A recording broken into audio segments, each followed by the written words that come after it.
मैंने कहा प्रधानमंत्री जी को, मैंने कहा जी मैंने 500 स्कूल बनाए, आप देश के राजा हो, आप 50,000 स्कूल बनाओ ना देश में, तब तो आपका बड़प्पन है। मेरे को गिरफ्तार करके मेरे स्कूल बंद करवाना चाहते हो, ये तो अच्छी बात नहीं है, ये देश के लिए सही बात नहीं है। मेरा कसूर यह है कि मैंने दिल्ली के अंदर जगह जगह मोहल्ला क्लिनिक खोल दिए, आपके लिए फ्री दवाइयों का इंतजाम कर दिया, फ्री इलाज का इंतजाम कर दिया, सरकारी अस्पताल अच्छे करो। वो सरकारी अस्पताल, वो मोहल्ला क्लिनिक बंद करना चाहते हैं। मैंने प्रधानमंत्री जी को कहा, मैंने कहा जी मैंने दिल्ली में 530 मोहल्ला क्लिनिक बनाए हैं, आप गांव-गांव में बना दो।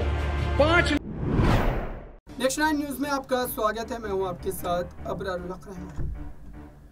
दर्शकों, अरविंद केजरीवाल और उनकी पार्टी के इर्द गिर्द जिस तरीके से मुसीबतें मंडरा रही है, और खास तौर से अगर देखा जाए दर्शकों, तो ये भी बात कहा जा रहा है कि अरविंद केजरीवाल की ये राजनीतिक परीक्षा है।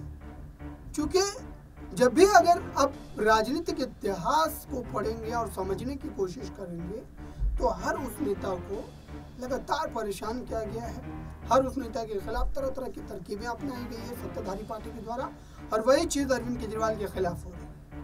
और ये बात को मैं नहीं कह रहा दर्शकों, ये बात खुद अरविंद केजरीवाल कह रहे हैं और मंचों से कह रहे हैं कि बीजेपी को जितना ज़्यादा दबाने का प्रयास करेगी, जितना ज़्यादा ख़त्म करने की साजिश रचेगी, वो दरअसल उतना ही ज़्यादा उभरते चलेगा। हालांकि इस बात में कहीं तक सच्चाई भी है कि अरविंद केजरीवाल ने मात्र कुछ सालों में पार्टी का जो विस्तार किया, जितने राज्यों में विस्तार किया है, जाहिर सी बात है कि कई राजनीतिक पार्टियों के लिए सबक है। लेकिन सवाल ये आखिरकार इस समय लोकसभा चुनाव को लेकर जिस तरीके से अरविंद केजरीवाल लगातार अपने पक्ष को रखते हुए भाजपा को आड़े हाथों लेकर उनकी बखिया उधेड़ रहे हैं, और साथ ही ये भी कह रहे हैं कि वो अब भी फिर से एक बार अगर गिरफ्तारी का वो तांडव रचते हैं और पार्टी के दर्जनों भर लीडर्स को अगर जेल में बंद कर देते हैं, उसके बावजूद भी पार्टी अपनी रणनीति से टस से मस नहीं होने वाली है, और इस लड़ाई को और ज्यादा प्रमुखता और मजबूती के साथ लड़ा जाता रहेगा, और बीजेपी को सत्ता से बेदखल करने के लिए तमाम संघर्ष जो है वो किए जाएंगे। लेकिन सवाल ये है कि आखिरकार अरविंद केजरीवाल जितनी सीटों पर चुनाव लड़ रहे हैं, क्या उन सीटों से सत्ता से बेदखल करना भाजपा को जीतने के बाद संभव नजर आता है? क्योंकि जितनी सीटें हैं उनके पास, मान लीजिए अगर उनमें से आधे से ज़्यादा सीटें वो जीत भी जाते हैं, उसके बावजूद भी एक बड़े गठबंधन की जरूरत पड़ेगी, और वही इस समय इंडिया गठबंधन में संभव नहीं है। इस पूरे मामले पर अरविंद केजरीवाल को अगर आपने कमल का बटन दबा दिया तो मेरे को जेल जाना पड़ेगा, और अगर झाड़ू का बटन दबाया तो मेरे को जेल।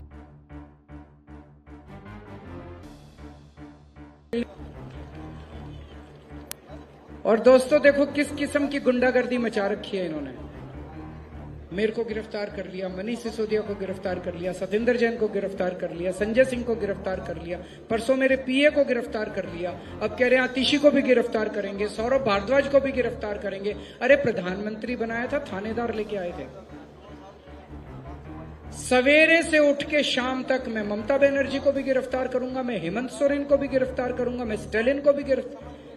हमें ऐसा प्रधानमंत्री चाहिए जो हमारी समस्याओं का समाधान करे। आज घर का खर्चा नहीं चल रहा, उन्हें यह सोचना चाहिए कि पेट्रोल की कीमत कैसे कम करूं, उन्हें यह सोचना चाहिए कि डीजल की कीमत कैसे कम करूं, उन्हें यह सोचना चाहिए कि बच्चों के लिए अच्छी शिक्षा का इंतजाम कैसे करूं, उन्हें यह सोचना चाहिए कि दूध की कीमतें, दालों की कीमतें, खाने पीने की चीजों की कीमतें कैसे कम करूं, उन्हें यह सोचना चाहिए कि बच्चों के लिए रोजगार का इंतजाम कैसे करूं। हमारे बच्चे पढ़ पढ़ के घर में बैठे हैं, उनके लिए वो कोई बात ही नहीं है। इतने भाषण दे चुके, कहीं आपने सुना कि महंगाई की उन्होंने बात की? कहीं आपने सुना उन्होंने बच्चों को रोजगार देने की बात की? अजीब अजीब बातें कर रहे हैं आजकल। वो बंबई गए, बंबई में जाके कहते हैं कि शरद पवार भटकती आत्मा है। ये क्या है? शरद पवार साहब 84 साल के हैं, मोदी जी 74 साल के हैं। आप अलग अलग हो सकते हैं, अलग अलग पार्टियों में हो सकते हैं, आपकी विचारधारा अलग अलग हो सकती है, लेकिन बदतमीजी तो ठीक नहीं है। बंबई गए, बोले उद्धव ठाकरे अपने बाप की नकली संतान है। ये प्रधानमंत्री को ऐसी भाषा शोभा देती है? ऐसे बोलना चाहिए? बोले अगर आपने इंडिया गठबंधन वालों को वोट दे दिया तो आपके मंगलसूत्र छीन लेंगे।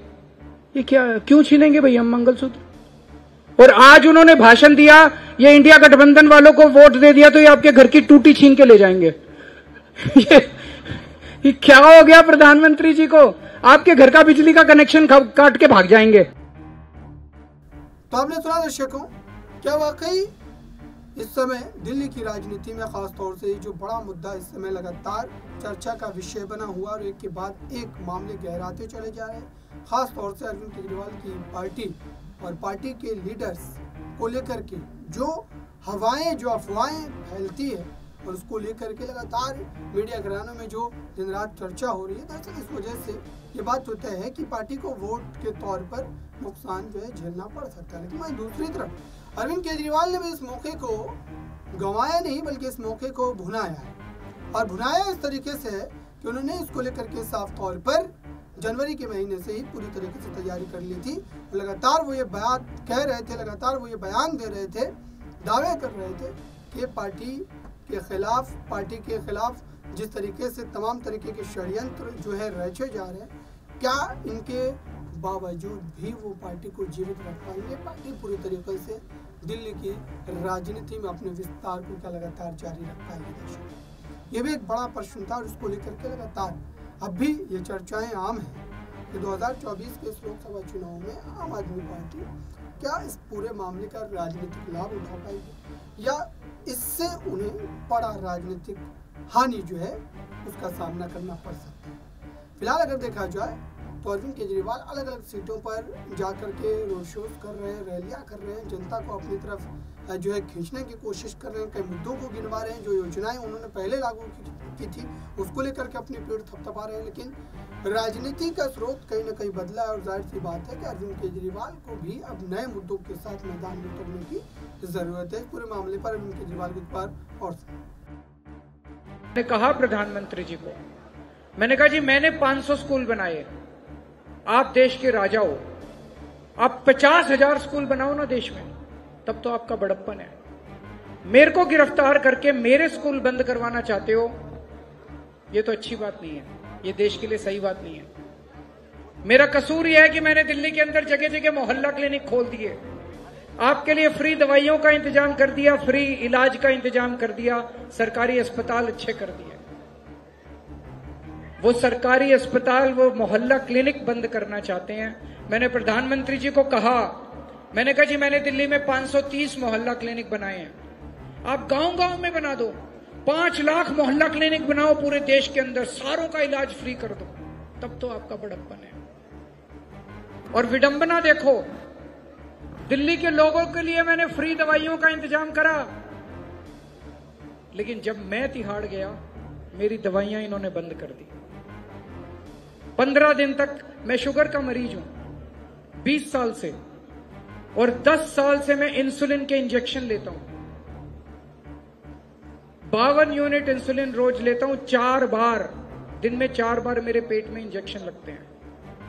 तिहाड़ में 15 दिन तक इन्होंने मेरे को इंसुलिन के इंजेक्शन नहीं दिए और मेरी शुगर 300 350 पहुंच गए। मैं गिड़गिड़ाता रहा इनके सामने कि मेरे को इंसुलिन दे दो, मैं इंसुलिन के इंजेक्शन लेता हूं, इन्होंने नहीं दिया। वो बाद में आप लोगों ने शोर किया, मीडिया ने शोर किया, तब शुरू किया इन्होंने। डॉक्टर कहते हैं ज्यादा टाइम तक अगर ज्यादा शुगर रह जाए तो किडनी खराब हो जाती है, लिवर खराब हो जाता है।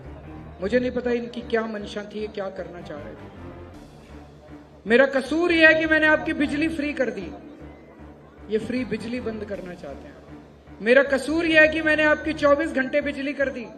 आज 8,000 मेगावाट का आज पीक डिमांड हुई है। आज बहुत गर्मी पड़ी है दिल्ली के अंदर। जब हमारी 2014 में सरकार बनी थी, 5,500 मेगावाट पे भी दिल्ली के अलग अलग, कहीं ट्रांसफार्मर फूक जाता था, कहीं केबल फूक जाती थी, दिल्ली में जगह जगह बिजली चली जाती थी। आज 8,000 मेगावाट के ऊपर भी कहीं दिल्ली के अंदर पावर कट नहीं लगा, 24 घंटे बिजली का इंतजाम कर दिया।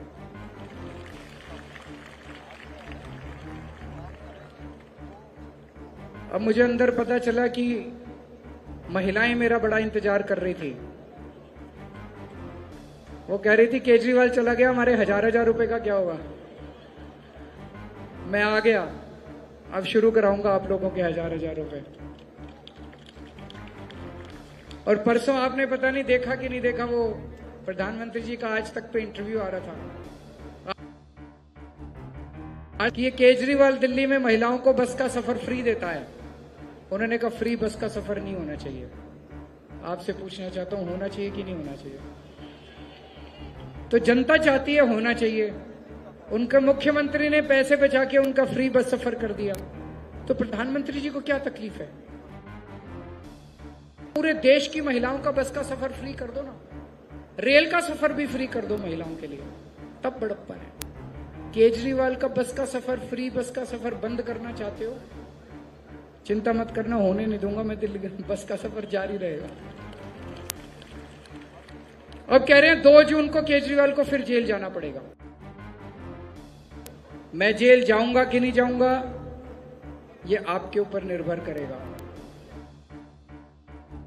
अगर आपने कमल का बटन दबा दिया तो मेरे को जेल जाना पड़ेगा, और अगर झाड़ू का बटन दबाया तो मेरे को जेल।